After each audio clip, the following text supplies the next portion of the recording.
How to use Deepseek for presentation. Now, Deepseek is primarily an AI model for content generation, summarization, and data analysis, not a dedicated presentation designing tool as well. It helps speed significantly in the content creation phase, but manual reinforcement in presentation software like PowerPoint or Google Slides.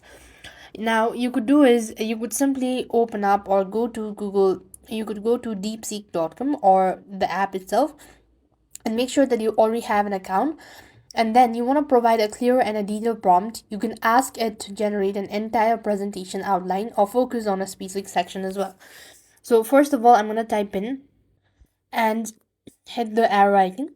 And next, what you want to do is it's gonna go ahead and provide you the instructions like this, and once you do it, so you'll then be able to get the information. Now you want to be clear with your prompt. You just need to go ahead and provide in all the details that is required, and once you actually do this, you could go ahead and refine and design. And then you could also go ahead and add in this into your Canva, or maybe if you're using PowerPoint or Google Slide, wherever, you could go and attach image. If you want image, you could also type in it into the prompt, and this way you'll be able to use Deepseek for presentation. That's all. I hope the video was helpful. Make sure to like, share, and subscribe. Thank you for watching. See you in the next video.